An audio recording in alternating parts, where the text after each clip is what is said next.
thank you for trusting me for athletics and updates and the abbreviated version of activities that are coming around the world. Like I say again in the past, thank you for taking a risk to indulge me and trust to Koreeda, my subscriber. Appreciate that. It's an honor, it's a privilege, and I take it with due respect that you, my audience, deserve some quality updated version of athletics. Let's go to Portland. That's where things are happening. And before we get to Portland, the best things happen on the third day. On the third day, for those who know, those who believe, he rose from the dead. Okay, let's just leave it at that. You might not agree with it, but somebody 2,000 years ago, on the third day, rose from the dead. On the third day, Captain Cooper Lockenhouse becomes what I might just, can I just do it here? The only savior of middle distance runners in America at the moment. 17 years old, Texas high schooler, out on his break his space into the senior categories to become the first youngest 17-year-old runner 800 meters to be a world champion. Congratulations, congratulations. I'll be rooting for this guy. Please check my episodes. I'm not just making these things up. Let me tell you how I've been rooting for him. You don't believe that? That's what I call freaking Cooper Lockenhouse. My man. He did it in style. Let me just go into his race. Let me do that. Okay, Cooper, listen to what I'll do about your race. I call it I call it analysis. That's my boy. He did it. So I'm just telling you that this guy has made me appreciate track and field from an angle of a young juggernaut coming of age, an incredible final. He had a good competition. He took what he was given. He dealt with the hand he was given. I watched the race closely as I usually do, and I noticed a maturity, a growth. The first lap is like, okay, I won't mess with that. I'll let the Belgium do it. It was quick, fast 200, as usual, about 24, 25 range. It didn't bother him. I'm talking of Cooper now, but watch him. Just watch the young man take it in the backhand. Coming into the bell, there's a script here I noticed. He must have been watching Josh Carr the way he won that 3K. The last 300 in indoor is becoming a training mantra. That's a new template. Every athlete that won this time around made a move. 300 meters to go. Cooper must have been paying attention.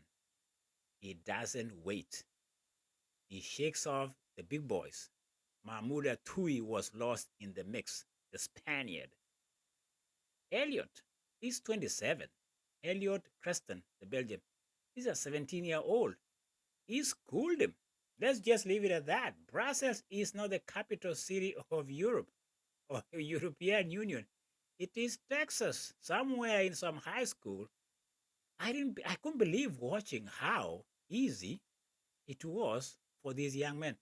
One of the things you have to know is about Cooper is a strong mother of all nations. Just letting you know, this big boy has what it takes. His moves were very calculated. They were decisive. He never wasted any energy. Like I say, he began like, I'm going to be in fourth. But he's like, no, that's not where you belong. Don't wait. Don't get caught up. You could see Cooper on the third day, a young man from Texas, out on a break, spring break from high school, breaks into the highest side of athletics as he stands tall in the podium and the national anthem of America was being sung. What a privilege to be part of the journey of this young man. Like I say, I've anointed him as a captain because he really delivered on the highest stage. I, for me, when you look at the maturity, the ascendancy to where he is right now, you have to say he wasn't just signing a contract with Nike for the sake of signing a contract. Right now, he's unbeaten indoor. And other than semis where he was second, when it came to the final, listen, Mahmoud Tui seemed to rush for bronze, yes. Elliot, who came into the this championship with the best time of 1:43, seems to have just been told, no, no, no, you don't belong here. And it was a good race overall, 51 for the first 400 meters, quite a decent one, and a 53, of course, as we look at the last 400 meters. If you break it down, you can see that I saw a clip of Cooper during his training, and he shared a 21 something, a high mid 21 200 meters he was doing during his training. It came handy. He finished very strong, and even at the home straight, I don't think he was going to lose. I thought he had control once he shook off Elliot Greston of Belgium, and the Belgium seems to have been laboring behind him. Of course, you know who is coming. The young man from Australia, breaks the oceanic record of 145. 144.24 for Cooper tops the charts for me. Incredible race. I appreciated watching that. He deserves it. He's worked so hard. He's truly now in the senior category. He's a young man who has grown in front of our eyes. Like I said, I'm sharing some inside scoop about him from the fact that when I saw him in the national last year, he's just turned around. Now he's a world champion indoor. Bow down. Captain Cooper Lockenhaus, 800 meters champion, indoor, 2026, declared on the third day, the closing day. While the curtains were coming down, Cooper was like, I'm not done with you guys. Congratulations to that young man. 1500 meters, man, was interesting. A very interesting race.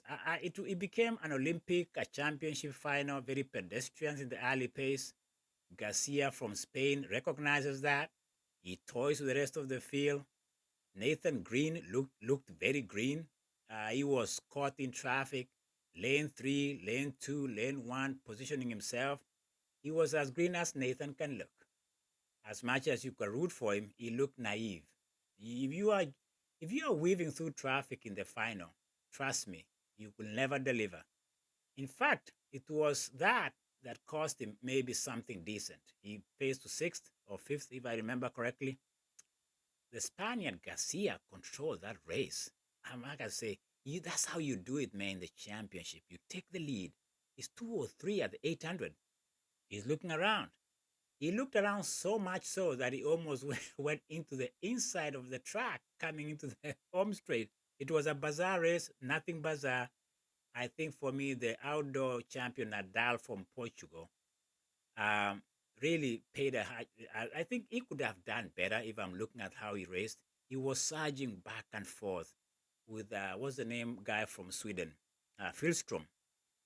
It was back and forth, and that can cost you at the end because when he wanted to make that move, Garcia is like, no, I'm in control of this one.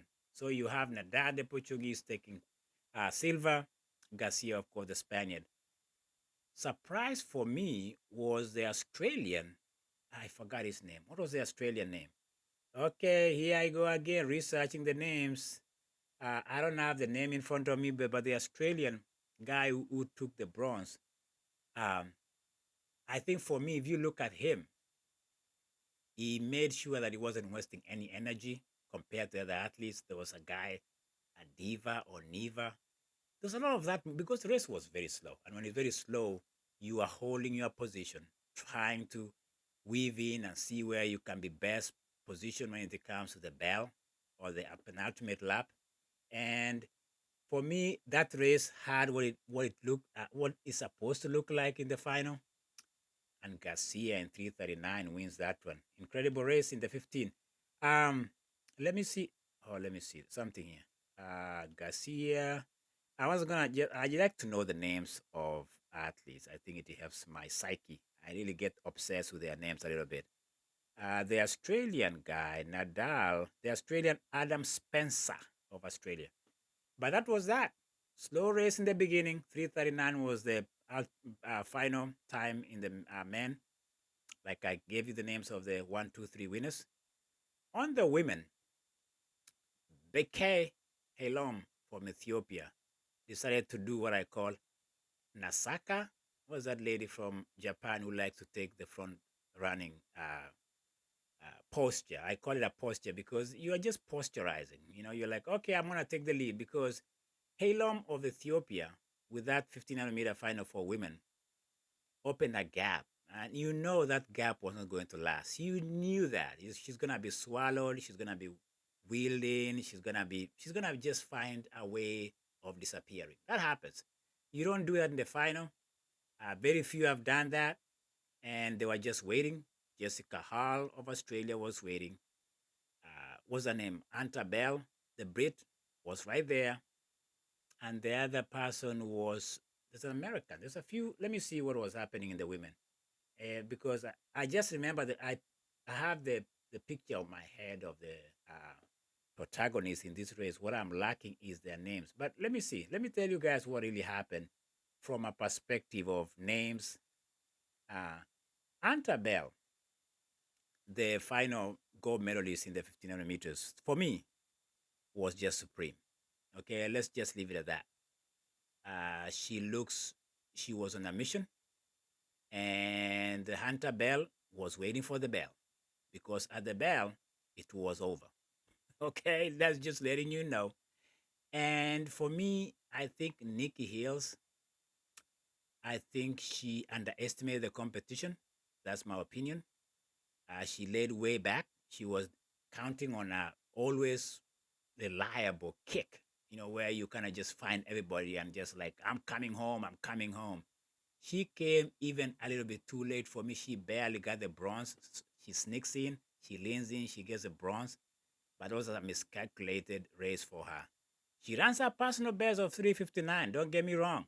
That is some good time. But the way she was, the way they, I'm sorry for saying she, the way they were positioned from the get go reminds me of, I think uh, Nils depends on that finish too much. At one point, they need to figure out how can they be better positioned because coming the bell, Nikki could have been better positioned for at least a silver or even go for Hunter's throat. Just my opinion. Because at the end, Nikki was fighting for any medal. They end up getting a bronze as Jessica Hall gets a second silver in this championship. My God, let's say this. Australia came here to race. Australia came here to win medals, and they are winning. Two silver medals goes to Australia through Jessica Hall. That's incredible, my friend, because it was 30 hours ago when she got the silver in 3000 behind Nadia Pataclote of Italy. So well done to those ladies and those competitors in the 15, including our bronze medalist Nikki Hills. I love that lady. I love that person. Sorry to say that, but anyway, they go by they. Anyway, good job. 1, 2, 3. Hunter Bell, the Brit, takes it. Incredible race. The 800 meters women had what it had. The Queen of England is Kelly Hutchison. Just leave it at that. 56, 26, the fast 200. Uh, the question was, what was the time? Was the same thing that she did for the world record. She broke 154.8 a few weeks ago. And it was her to win. It was her and the clock again. No competition whatsoever. Give her the crown. She's the queen of 800 right now. If she continues at this rate, if she continues healthy at this rate, and she finds herself in this form come outdoor, she should take advantage to go after the world record in the 800 outdoor 153. That's just me. Right now, she's over the top. She's over the roof when it comes to confidence. There's nothing else that can stop her. Give her the gun, give her the bell, give her the medal. That's what happened. 155 indoor record broken for this championship, gone. Wero, Andre Wero, Switzerland. Man, talking of elbowing somebody. Oh, my friend. I've found something very interesting when it comes to DQing and disqualifying athletes. There's some things you watch in these races, and you're like, some races we've seen athletes being disqualified. Let's talk. Let me not bring back the NCA and the disqualification of the guy from New Mexico, Hapsom. Bizarre. It should be appealed at the highest court. They should go to Hague and for arbitration on that one. But for me, the conversation here continues to be the Queen of England right now in Kelly Atchison. Unbeatable, unstoppable. And Adro gets second in a very good time, 156. Third place went to, did I just lose my mind right there? What's her name? Uh, Wiley. Sorry, Wiley. The American Wiley gets the bronze. And there you have it. It was 1, 2, 3 as I pronounce it. The story of the day on this third day is about the dominance of 800-meter runners who are even favorites going in. These two are favorites. Cooper was the conversation. Kelly Atchison, to me, yeah, that gap is just too big. The gap of victory was too big. There's no talking point. That's the matter she wrote. The American relay team dominated, man. Both women and men swept it all. They are known for that, aren't they? I don't know why we even like surprised when you think of the depth of American relay teams. I've never known why Americans don't win every relay. Honestly, if you look at the collegiate, you look at professional, they just have the depth. But relay is not about individuals, my friend. You know, it's about the baton getting across the finish line. You can't be picking it up on some ditch somewhere and you think you're gonna go win. That's the technical part of America team that has been the Achilles over the years. But they win here. They quickly do it. Go America! Go USA! USA! Overall, when you look at the medals, I'll say this to still a European. It was European dominated. UK had 2 gold medals. Ukraine 2 gold medals. Americans get the relay. You really don't count relays for me. Individual medals and gold medals are big. Australia just came to party. Like I say, Italy, I came to party. I'm just looking at these small countries who might think they are small, but they have quality, and their quality delivered. The Spaniard winning 1500 meters. Nuguse should have done that. I don't know why he did the 3K. That's just my opinion. Nuguse would have featured in that 1500, but he chose 3K. No idea why. No idea why. I always scratch my head on these things. I see a medal for him there if he had taken a risk in that event. The Kenyans, Ejore Sanders. Let me mention a Kenyan at least for now, since I'm a Kenyan. I just faded really bad, second last, really bad. That's, come on, no kick, no push, too hard. She just faded really horrible. And the man, what was his name? What was the Kibet guy? Noah Kibet. What place did he come in the final? Was he even in the final? Because he had a 145 in the early rounds. I'm just asking questions that I look screaming for answers. What happened to Noah Kibet in the finals in the men 800 meters? What, I didn't see him at all. Apparently he didn't. Huh? Maybe I didn't check my facts. Well, let me see. According to me, I don't see him here. Apparently, he was not. Yeah, Ball was there, Creston, there was some other people, but not the Kenyan, huh? Okay, he wasn't. And he remains an outsider. Let me read something from Lockenhaus, the captain. I came out here thinking I probably wasn't the favorite, but anytime I feel like I can step into the final, I have a chance to win. My man, Cooper, the captain of America. What does he say? He say maybe it came from confidence or maybe from being too young. But I really wanted to try to make a defining move. I believe in that on the third lap. I just wanted to try to take them on. Take it from there, not take them on. What else? I'm so surprised of how much support I receive from everybody around me. Being a teenager and starting to compete at the senior level. Welcome to the senior level, man. Welcome to what I call me and the dinosaurs and the people from you know what. We rooting for this guy. I'm just thrilled that he won a gold medal. Really thrilled, really thrilled. To be part of the party for me is incredible. I hope you watch this, Cooper. You told me you subscribed. You told me that. No, really. I saw that you did subscribe. I check your YouTube channel at any time I get a chance. Let's see the updates. I hope people record your races, and so we can have like a, like a sneak preview of what you might be doing. Let me follow up on this guy. The question I have for Cooper now is he doing the under 20 championship coming up outdoor in Eugene? If he is, he's going to be having a conversation with you, Cooper. Please tell me if you're coming and I'll check on that because I'm planning to go to Eugene for under 20 World Track and Field Championship. Cooper is not even 15 yet. No, he's 17. My friend, it was great to be in Poland with you via this. I hope you trusted this one. Tuko Riadha is your platform. Engage me when you can. Leave a nice comment, an ugly comment, and a beautiful comment, and anything that you have in mind. It's a welcome place. I have a thick skin, but be nice for once. My goodness me. Uh, you are always nice. Thank you for being here. I have a new member, a subscriber. I'm checking my numbers. I won't tell you how they look, but they say this in the religious world. One soul is worth everything in those paradise that we are looking forward to.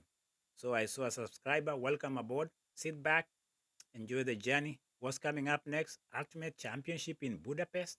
Things are happening, my friend. This guy squeezes it out of every other channel and gives you this. And this is Tuko Riadha. Talk to you later, my friend.